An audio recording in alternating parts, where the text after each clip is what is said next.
Want to, అంటే నా intention కాదు, నేను రోజు వెళ్ళి నా ఇంటెన్షన్ కాదు బికినీ వేసుకోవడం. And this is probably the only time I will be wearing a bikini. And I see నా 2 కిస్ సీన్స్ ఉంటాయి, కమిట్మెంట్ లో ఒకటి ఉంటుంది, అది ఎవరు చూడలేదు, సినిమా సరిగ్గా రాలేదు బయటకు కాబట్టి. అండ్ దానికి I had to call a friend of mine and I made sure I'm not kissing some random guy. And my friend, whoever this guy was, getting married at that point of time. Na chudra neeto aithe I can comfortably do it, నాకు తెలుసు you won't take it in a wrong way type లో explain చేసి నేను ఏది చేస్తున్నా నేను comfortable గా ఉన్నానా లేదా అనేది మోస్ట్ ఇంపార్టెంట్. నేనే అన్కంఫర్టబుల్ గా ఉంటా కిస్సింగ్ సీన్స్ లో కానీ ఎక్స్పోజింగ్ సీన్స్ లో కానీ, ఎందుకంటే షూట్ చేసేటప్పుడు మన సెట్ లో or whatever they are not used to this. అందరు ఇట్లా ఒక బోన్ లో యానిమల్ ని చూస్తుంటారు. ఓకే, కంఫర్టబుల్ గా లేని నన్ను మళ్ళీ నువ్వు జడ్జ్ చేస్తే నాకెంత బాధగుంటుంది చెప్పు. నేనే కంఫర్టబుల్ గా లేను, నాకు నచ్చ చెప్పేవాళ్ళు లేరు, సర్లే పాపం పర్లేదు అనేవాళ్ళు లేడు, మళ్ళీ ఇవన్నీ తట్టుకున్న నాకు జడ్జిమెంట్ కూడా మళ్ళీ లాస్ట్.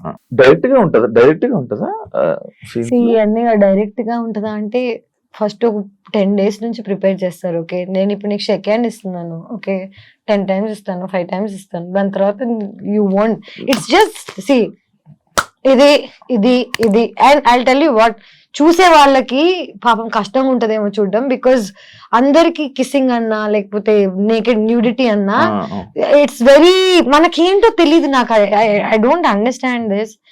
మనందరం సెక్స్ నుంచి పుట్టిన వాళ్ళమే, ఓకే, సెక్స్ లేకుండా లైఫ్ లేదు. బాడీస్ మనందరం బట్టలు వేసుకుని పుట్టలేదు, బట్టలు లేకుండానే పుట్టాం. కానీ మనం నేకెడ్ అవ్వడానికి ఇక్కడి నుంచి అయినా ఎందుకు అంత జడ్జ్మెంట్ అనేది నాకు ఇప్పటికీ అర్థం కాదు. As an India, as a collective country, మనం చిన్నప్పటి నుంచి ఏది చూడలేదు, ఎక్స్పోజర్ లేదు. మనం కిస్సింగ్ సీన్స్ అంటే పేరెంట్స్ కళ్ళు మూసేసేవాళ్ళు, గుర్తుందా? కుతూహలం ఉండేది మనకి బాగా. సో చిన్నప్పటి నుంచి ఏదైనా అలవాటు చేసేసారు అనుకో. ఫర్ ఎగ్జాంపుల్ ఇదే నేను చిన్నప్పటి నుంచి యుఎస్ లో పెరిగితే నా పేరెంట్స్ నన్ను బికినీ వేసుకొని ఇచ్చేవాళ్ళు, నేను షోలో వేసుకున్నా, నాకు పెద్ద జడ్జ్మెంట్ ఉండేది కాదు. ప్లేస్ కూడా ఇంపార్టెంట్ ఫర్ వాట్ ఎవర్. నేను ఇక్కడికి వచ్చి నేను అమెరికన్ లో ఉంటానంటే కుదరదు కదా. ఇప్పుడు జనరేషన్ నేను ఇప్పుడు ఇదే బికినీ వేసుకుని ఇక్కడికి వచ్చాను అనుకో, మీరు అందరూ ఎంత ఆకుకుంటారు చెప్పు. Time and place is also very important to do things అనేది ఐ బిలీవ్. ఏంటరా బాబు ఒక బికినీ వేసుకున్నందుకు ఒక ప్రేమ పోతుందని, లేకపోతే ఇంత అంటే నాకు ఆల్రెడీ బ్యాడ్ నేమ్ ఉంది కదా ఇంకే వస్తుంది అనుకునే టైంలో అందరు మళ్ళీ దే బోల్డ్ బోల్డ్ బోల్డ్ అంటున్నారు. నాకు ఏ బోల్డ్ అర్థం కావట్లేదు. Very like normal. 100%. అంటే I feel so, I don't know. మారుతుంది అనుకుంటున్నా. బ్యాడ్ నేమ్ ఉందో లేదో తెలీదు, ఉంటే ఓకే, లేకపోయినా ఓకే, మారినా ఓకే, మారకపోయినా ఓకే. పిచ్చి లైట్ అంటే నా కంట్రోల్లో ఉందా? నేను ఈ రోజు వెళ్ళి నమస్కారం అండి, నా పేరు తేజస్వి, వెంటనే చీర కట్టేసుకుని బట్ పెట్టేసుకుని బిహేవ్ చేసి దొంగ ఉండి అంటారు ఫస్ట్. నేను యాక్టింగ్ బయట చేయండి శివ.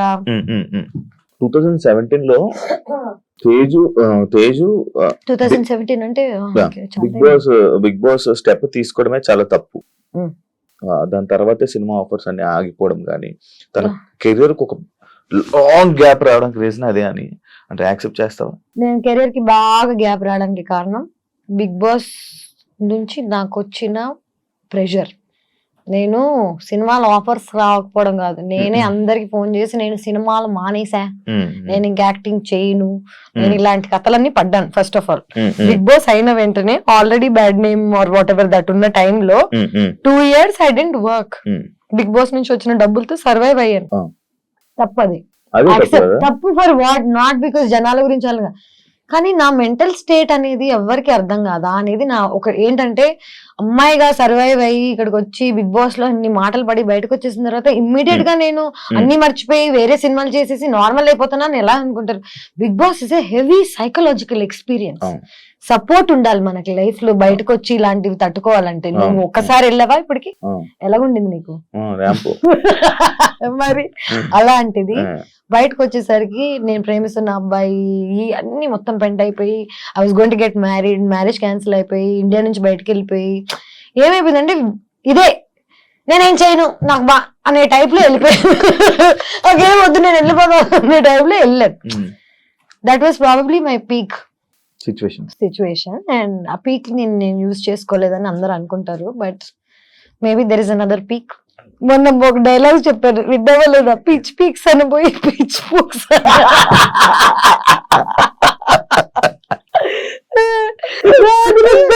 చేసి అందరూ నేను దాట్ ఇన్నోసెంట్ రే, లైక్ చిన్నప్పుడు నేను పిచ్ పీక్స్ అని పోయి సంథింగ్ ఎల్స్. అంటే ఇప్పుడు ఈ మాట నాకు అదే కదా, ఫ్రెండ్స్ తోకి కెమెరా ముందుకి బిగ్ బాస్ లోకి సినిమాలోకి పెద్ద డిఫరెన్స్ ఏమి, same person everywhere. Main issue ఏంటంటే ఇప్పుడు నేను ఈ మాట అనేసాను, ఒక మాట బూత్ మాట్లాడేసాను, ఒక తప్పు అనేసాను అనుకో అని అనుకోను నేను, నాకు ఆ ఫీలింగ్ అనేది లేదు. ఎందుకంటే నేను ఏదన్నా తప్పు చేస్తున్నానని చేయట్లేదు కదా. ఇప్పుడు నిన్ను ప్లాన్ చేసి ప్లాట్ చేసి నిన్ను ఏదైనా అందామని అనుకుని అన్నాను అనుకో, అది తప్పు. న్యాచురల్ గా వచ్చింది దానికి నేనేం చేయగలుగుతాను.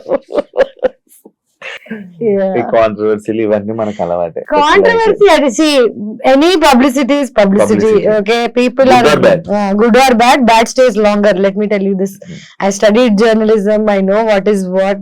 మనం చూసేదంతా నిజం కాదు అని నాకు చిన్నప్పుడు సబ్జెక్ట్ లోనే అర్థమైపోయింది. ఇప్పుడు నేను చూసేదంతా నిజంగా అన్నప్పుడు, నేను ఆల్రెడీ ఈ ఫీల్డ్ లో వచ్చినప్పుడు జనాలు నా గురించి ఏమనుకుంటున్నారని నన్ను పర్సనల్ గా కలిసి నాతో జర్నీ చేసి నాతో టైం స్పెండ్ చేసి నేను ఏంటి అనే జడ్జ్మెంట్ నువ్వు నాకు ఇస్తే నేను వింటా. నేను నన్ను టీవీలో చూసి నన్ను ఎక్కడో ఒక నువ్వు తమ్నేల్ చూసి నా లైఫ్ ను జడ్జ్ చేస్తా అంటే నీకు అసలు ఇన్ఫర్మేషన్ లేదు కదా. ఇన్ఫర్మేషన్ లేకుండా జడ్జ్ ఎలా చేస్తారా బాబు? దాని గురించి కూడా ఉంది, ఆ పాయింట్ కూడా ఉంది. మన ఫిల్మ్ ఇండస్ట్రీలో, తెలుగు ఫిల్మ్ ఇండస్ట్రీలో కమిట్మెంట్స్ అనేది ఒక పెద్ద, తెలుగు ఫిల్మ్ ఇండస్ట్రీ వరల్డ్ లో ఇండస్ట్రీ అంటేనే ఇది, అమ్మాయిలు అంటేనే ఒక బికినీ వేసుకుందంటే 100% ఈజీ. నీకు అలాంటి సిచ్యువేషన్ కమిట్మెంట్స్ నిన్ను అడిగారా ఎవరైనా? నన్ను కమిట్మెంట్స్ అడగలేదు, కానీ కమిట్మెంట్ అడగడం వల్ల క్యాన్సిల్ అయిపోయిన ప్రాజెక్ట్స్ ఏమైనా ఉన్నాయి? అట్లాంటి యాక్చువల్ నిజం చెప్పాలంటే ఇదంతా స్టార్టింగ్ లో జరిగింది. స్టార్టింగ్ లో అంటే ఫస్ట్ వచ్చినప్పుడు కమిట్మెంట్ అని డైరెక్ట్ గా చెప్పేవాళ్ళు కాదు, కానీ నాకు ఆ వైబ్ అర్థమైపోతుంది. కొంచెం షేడీగా ఉంటారు కదా ఇల్లు, మేనేజర్స్ మీరు రాత్రి డిన్నర్ కి కలవాలి, డైరెక్టర్ కి డిన్నర్ ఎందుకు రా బాబు, పొద్దున్నే స్క్రిప్ట్ చెప్తే అయిపోతుంది కదా. ఇది ఇండస్ట్రీ అనే కాదు, కానీ నేను ఫస్ట్ ఆఫ్ ఆల్ ఒక జంగుల్లో జింక పిల్లలా తిరుగుతున్నాను. చిన్నప్పుడు చిన్న బేబీగా ఉన్నప్పుడు యూఆర్ మోర్ వల్నరబుల్, నీకు తెలుస్తుంది, అప్పుడు పూల వేసేస్తుంది.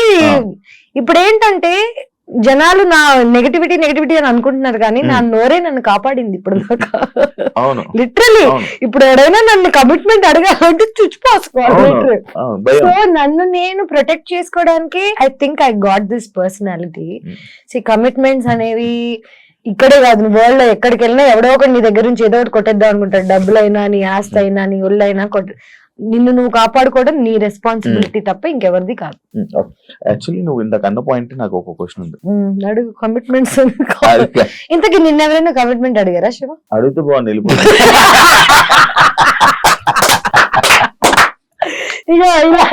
ఇలాంటి వాళ్ళ వల్ల మా పేరు పాడు. నా ఫేవరెట్ శివ, నేను ఇట్లాంటి చెత్త మాట్లాడుకుని నవ్వుకుంటుండే వాళ్ళం. బిగ్ బాస్ అసలు వేసారా చూసారు? లైవ్ చూడలేం కదా మనం చూడలేం, పోయింది కదా, వెళ్ళిపోయింది కదా, అందుకే లైవ్ అన్నారు దాన్ని. నువ్వు చేసేది రైట్ అని నీకు తెలుసు, కానీ నువ్వు చేసేది తప్పు అని నీకు ఎవరైనా చెప్తే తీసుకుంటా? చెప్తావు, సరే 100 మంది చెప్తారు రోజు వచ్చి నువ్వు రైట్ రాంగ్ అని. చేసి చూపి పని నేర్పించు. నువ్వు చెప్పడం చాలా ఈజీ, నీకు ఈ షర్ట్ బాగాలేదు, నువ్వు ఇంకేదైనా వేరే కలర్స్ ట్రై చేయి, ఇట్లాంటివి చెప్తారు. ఏ షర్ట్ వేసుకోవాలో, ఎలాగుండాలో నువ్వు రోజు పరిమాణం వేసుకుని నాకు కూర్చో, నన్ను గైడ్ చేయి, లేకపోతే అన్ని మూసుకుని వెళ్ళిపో. నా ప్రాబ్లం ఏంటంటే ఒపీనియన్, జడ్జిమెంట్, అడ్వైస్, ఉచిత సలహాలు కాదు. రోజు పొద్దున్న లేస్తే అందరు నాకు నేను ఎలా బతకాలో, ఎలా మాట్లాడాలో, ఏం చేయాలో చెప్పేవాళ్ళే. నేను వాళ్ళందరి మాట వింటూ పోయాను అనుకో, నేను అనేది ఉండను. ఇవన్నీ కాకుండా నేను మారడానికి ట్రై చేశాను శివ, జనాల కోసము, ప్రేమ కోసము. జనాలు ఏమన్నారంటే సరే సినిమాలు వదిలేయంటే ఓకే వదిలేస్తా, ఇన్స్టాగ్రామ్ డిలీట్ చేయంటే ఓకే. ఇప్పటికీ నాకు నిజంగా అన్ని వర్కౌట్ అయితే నాకు యాక్ట్రెస్ గా కంటిన్యూ చేయాలని లేదు, నాకు ఇన్స్టాగ్రామ్ మీద ఉండాలని లేదు, బికినీ వేసుకోవాలని లేదు. నాకు కూడా ఒక సేఫ్ హోమ్ దొరికితే, ఒక సేఫ్ అమ్మ నాన్న హస్బెండ్ దొరికితే 100% నాకు ఉండాలని ఉంది. కానీ ఎక్కడ ఈ జమానాలో where are we finding anything like this? ఇవన్నీ కాకుండా నా సైడ్ ఆఫ్ ద స్టోరీ ఎవరికి తెలియనప్పుడు నాకు అడ్వైస్ ఎలాగిస్తారు? చిన్నప్పటి నుంచి నన్ను పెంచి పోనీ నన్ను పోషించి ఏదన్నా చేసి అడ్వైస్ ఇస్తే నేను తీసుకుంటా. రూపాయి ఇవ్వడు, అడ్వైస్ మాత్రం రోజు పొద్దున్న లేస్తే 1000 వస్తాయి. అడ్వైస్ బదులు జీపే చేయండి 1 రూపీ. తేజు ప్రాజెక్ట్స్ తక్కువ కానీ ఎంజాయ్మెంట్ ఎక్కువ. అంత డబ్బు ఎక్కడ, లగ్జరీ లైఫ్ ఎలా? డబ్బులు ఎక్కువ. ఒక్కసారి నా ఫోన్ ఇస్తాను, ఓకే? నా ఫోన్ తీసుకో, ఎంత ఉన్నాయో చూడు. లిటరలీ ఓపెన్ చేసి ఇస్తా. నేను నెలకి లిటరలీ ఎంజాయ్మెంట్ ఎక్కడి నుంచి వస్తుందో కూడా చెప్తా. నాకు బాగా బల్స్ ఫ్రెండ్స్ ఉన్నారు, ఓకే? వాళ్ళందరూ వెళ్తుంటే వాళ్ళతో పాటు వెళ్తా, కానీ నేను డబ్బులకి పెద్దగా ఖర్చు పెట్టాను. సెకండ్ థింగ్, నేను యాక్ట్రెస్ అయిపోయిన తర్వాత నన్ను జనాలు ఫ్రీగా పిలుస్తున్నారు. ఇప్పుడు ఏదైనా రెసార్ట్ కి వచ్చి షూట్ చేయ టైప్ లో అంటే కొలాబరేషన్. ఇదే కొలాబరేషన్ నేను మగాళ్ళతో కమిట్మెంట్స్ తో చేస్తుంటే ఇప్పటికి డబ్బులు సంపాదించేసి సెటిల్ అయిపోయింది. నేను car last year exact. So ఒక కారు కొనుక్కోవడానికి నాకు 15 ఏళ్ళు పట్టింది ఇండస్ట్రీలో. అంటే నేను ఎంత స్లోగా డబ్బులు సంపాదిస్తున్నాను అనేది జనాలకి తెలియాలి. స్లోగా కూడా కాకుండా ఇంకొక దూల ఫ్యాక్టర్ ఏంటంటే, 5 లక్షలు సంపాదించాను అనుకో, ఇంకా సంపాదించడం ఆపేసి అది ఖర్చు పెట్టేదాకా తిరుగుతుంది. చిన్న పిల్ల మనస్తత్వంకి నీకు ఇప్పుడు అర్జెంట్ గా 50,000 ఇచ్చారు అనుకో, నువ్వేం చేస్తావు? ఖర్చు పెడతాను. నేను ఫస్ట్ వెళ్ళిపోతే టికెట్ కొనుక్కొని ఎక్కడొక్కడికి వెళ్ళిపోయి ఎంజాయ్మెంట్ అనేది అందరు మీరు చూస్తున్నారు ఇన్స్టాగ్రామ్ లో తప్ప నా డైలీ లైఫ్ ఎవరు చూడు. 24 hours నా ఫుటేజ్ చూపించాను అనుకో చచ్చిపోతారు. సో నేను ఇంట్లోనే ఉంటా, 10 ఏళ్ల నుంచి ఒకే ఇంట్లో ఉంటున్నా, రెంట్లు కట్టుకుంటున్నా, గత 3 ఏళ్ల నుంచి కార్ లోన్ కట్టుకుంటున్నా, ట్రావెల్ చేస్తున్నా. ఏ అబ్బాయిని నా మీద రూపాయి ఖర్చు పెట్టనివ్వను, ఎందుకంటే ఖర్చు పెడితే వాళ్ళు మనల్ని నోన్ చేస్తాడనే భయం నాకు. సో ఎక్కడికి వెళ్ళినా ఖర్చు నేనే పెడతాను, ఫ్రెండ్స్ నుంచి బాయ్ ఫ్రెండ్ నుంచి అన్నిటి వరకు. సో నా దగ్గర డబ్బులు మిగిలవు, పని స్లోగా వస్తున్నా ఫాస్ట్ గా వస్తున్నా చేస్తున్నా, అందుకే వచ్చింది చేస్తున్నాను శివ. That's about it. నేను వెళ్ళి సార్ నమస్తే నాకు జాబ్ ఇస్తారా అని ఇది లేదు నాలో. అది కూడా రాంగ్ అయి ఉండొచ్చు. అబ్బాయిలో నీకు నచ్చని క్వాలిటీ ఏంటి? అమ్మాయిలు ఓపెన్ గా మాట్లాడితే వాళ్ళకి క్యారెక్టర్ లేదనుకోవడం, అమ్మాయిలు సైలెంట్ గా ఉంటే వాళ్ళు చాలా మంచోళ్ళు అనుకోవడం. అబ్బాయిలు పాపం వాళ్ళకి పెద్దగా ఇన్ఫర్మేషన్ లేదు. ఎవరైనా ఈజీ గోయింగ్ అమ్మాయి ఉందంటే అమ్మాయికి క్యారెక్టర్ లేదని ముందే అనుకుంటారు కదా. ఈ క్వాలిటీ అండ్ ఈ జడ్జ్మెంట్ నచ్చదు నాకు అబ్బాయిలలో. ప్రాబ్లం ఏంటంటే కొంచెం ఇట్లా వాళ్ళు అనుకున్న టైప్ లో ఉంటే then she's a nice girl, వాళ్ళు అనుకున్నట్టు లేకపోతే 100% షీఈ్ బ్యాడ్ క్యారెక్టర్ అనుకోవడం I think is a very bad judgement. Actual నువ్వు చెప్పింది ఇందాక ఇదే అనుకుంటా, మిస్టరీ ఆఫ్ మోక్ష ఐలాండ్ కదా. 4th ప్లేస్ వచ్చినావు. ఏది ఏ షోలో వచ్చావు నువ్వు? 4th place reality reins of the అందులో కాదు రాణి అవ్వ, reality Rani of the jungle. అచ్చా, reality Rani of the jungle. So basic గా నేను ఏమేం చేస్తున్నాను ఇవన్నీ పక్కన పెట్టేసి నా లైఫ్ లో మోస్ట్ ఎక్సైటింగ్ థింగ్ డిస్కవరీలో ఒక రియాలిటీ షో. దానికి నా రెజ్యూమే ఏంటనుకున్నావు? రియాలిటీ షో ఇంకేదైనా చేసి ఉండాలి. బిగ్ బాస్ చేశాను, 2 సార్లు బిగ్ బాస్ చేశాను, సూపర్ చేశాను. సో వాళ్ళకి ఏంటంటే డబ్బులు ఇవ్వరన్నారు, కాంపిటీషన్ అన్నారు. నాకు చిన్నప్పటి నుంచి కష్టపడి ఇప్పుడు ఈ ఏజ్ లో ఇంత టైంకి వచ్చిన తర్వాత ఫ్రీగా వెళ్ళి ఇన్ని రోజులు కష్టపడ్డాం అనేది నా ఫ్రెండ్స్ యూనో వాట్ ఎవరికి చెప్పలేదు. ఒక్క మనిషికి లైఫ్ లో ఇన్ఫార్మ్ చేయలేదు నేను ఈ షోకి వెళ్తున్నానని. వెళ్ళిపోయి గెలిచేద్దామని మొత్తం ఇంకా మెంటలీ ఫుల్ స్టేబుల్ అయిపోయాను. 20 లక్షలు గెలిస్తే ఒక 6 నెలలు పని చేయలేము గ్యాస్ అనుకొని 3 steps ని ముందు ఆగిపోలేదు. చీటింగ్ చేశారు, నన్ను బ్యాక్ స్టెప్ చేశారు. ఒక అమ్మాయి మన ముగ్గురం వెళ్దాం ఫినాలేకి దీన్ని లేపేసి అంది, నన్ను లేపేసింది. సో రియాలిటీ రాణిలో అక్కడ కూడా చీటింగ్ జరిగింది నాకు పెద్ద. అంటే గేమ్ కోసం ఏదైనా చేయొచ్చు, దాన్ని చీటింగ్ అనకూడదు. సో నేను అర్థం చేసుకోగలిగాను, ఎందుకంటే నాకెంత అవసరమో ఆ అమ్మాయికి కూడా అంతే అవసరం ఉండుంటది. తను ఆ దారి ఎంచుకుంది. దానివల్ల ఏమైనా ఉపయోగపడిందని? ఉపయోగం అంటే తెలియదు. ఇప్పుడే రిలీజ్ అయింది షో, హిందీలో నా డెబ్యూ. అండ్ నాకు చాలా నచ్చింది యాక్చువల్లీ నిజం చెప్పాలంటే. అండ్ ఇక్కడ నేను బ్యాడ్ నేమ్ అని అనుకుంటున్నాను కదా, అక్కడ నేను చాలా ఇన్నోసెంట్.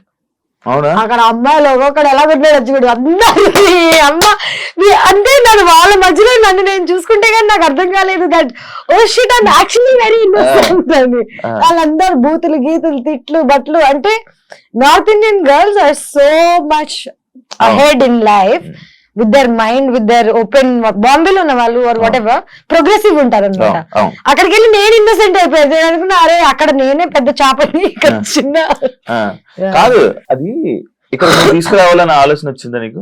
అది అలా అది నేను మనం ఇక్కడ తెచ్చేది ఉండాలి, కాదు. అక్కడ అలా నేను ఇక్కడ ఉండాలి, ఇక్కడ ఉండాలి, ఇక్కడ ఉండగలరా? ఇంత ప్లానింగ్ లేదు నాకు. అది లేకేనా? అంటే చూడు నా లైఫ్ జర్నీలో ఏవేవి ఆపర్చునిటీస్ వస్తున్నాయి నాకు, అవి దండం పెట్టుకుని తీసుకుని వెళ్ళి చేస్తున్నా. రియాలిటీ స్టంట్ షో, ఫుడ్ లేదు, బెడ్ లేదు, ఒక రా గోట్ ఐబాల్స్ తిన్నాను, రా గోట్ పచ్చి గోట్ తిన్నాను రా, పచ్చి గోట్ బ్రెయిన్స్ ఇవన్నీ తినేసి నేను ఎంత కష్టపడుతున్నానో ఎవరికి తెలియట్లేదు. అందరూ ఇంకా బికినీ మీద ఫోకస్ చేస్తే నేను ఏం చేయగలను. ఇవన్నీ చేశాను. ఈ 1 month లో మోక్ష ఐలాండ్ రిలీజ్ అయింది, అర్థమైందా అరుణ్ కుమార్ రిలీజ్ అయింది, reality Rani's of the jungle release అయింది. మూడిట్లో ఎవరికి ఏమి తెలియదు కానీ only bikini everybody remembers. So నా ఇది నా ప్రాబ్లమా మీ ప్రాబ్లమా? అది ఇంకా జనాల్లోకి వెళ్ళలేదు వెళ్ళదు కదా మ్యాటర్. ఎగ్జాక్ట్లీ ఏదైనా చెడు చేస్తేనే వెళ్తుంది. చెడ అనేది ఇప్పుడు మంచి, ఇప్పుడు బికినీ వేసుకోవడం చెడ? నువ్వు చెప్పు నాకు. ఇవన్నీ చేసేది ఏంటి? గోవాలో ఏడేసుకోలే కానీ లేదు. అంటే ఐ ఫీల్ లైక్ మనం ఇంకా చాలా ప్రోగ్రెస్ అవ్వాలి as a society, as a community. మనం ఇంకా చాలా చూడాలి. మనం ఏంటంటే మనం చిన్నప్పటి నుంచి చూసిన సినిమాలు, ఈ టీవీ వీటికే పరిమితం అయ్యాం తప్ప మనం దీన్ని దాటి బయటకు వెళ్ళలేదు. సంక్రాంతి సినిమాలో అయిపోయారు.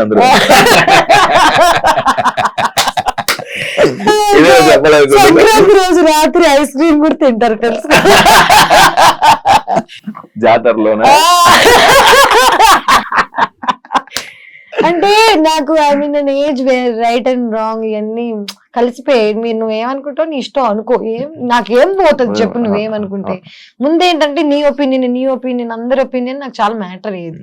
ఇప్పుడు నేను ప్రేమిస్తున్న వాడి ఒపీనియన్ కూడా నాకు మ్యాటర్ అవ్వట్లేదు. వాడు నిజంగా ప్రేమించాడంటే హీ హ్యాస్ టు దీన్ని దాటి నన్ను ప్రేమించగలగాలి తప్ప నువ్వు జడ్జ్ చేస్తే చేసుకో మాని. నేను ఇప్పుడు ఎవరిని అందరినీ రిక్వెస్ట్ చేయట్లేదు నా లైఫ్ లో ఉండమని, నన్ను ప్రేమించమని, నన్ను నమ్మమని, లేకపోతే నన్ను చూడమని, సినిమాలలోకి వెళ్ళి నన్ను హైర్ చేసుకోమని ఎవరిని అడగట్లేదు. నా పని నేను నీట్ గా పొద్దున్న లేస్తా, నా ఫుడ్ నేనే వండుకుంటా, వర్కౌట్ చేస్తా, నిద్రపోతా నీట్ గా. అంటే ఒక మనిషిగా నేను ఏమేం చేయాలో నా సైడ్ నుంచి చేస్తున్నా. మిగతా లైఫ్ వాట్ ఎవర్ కమ్స్.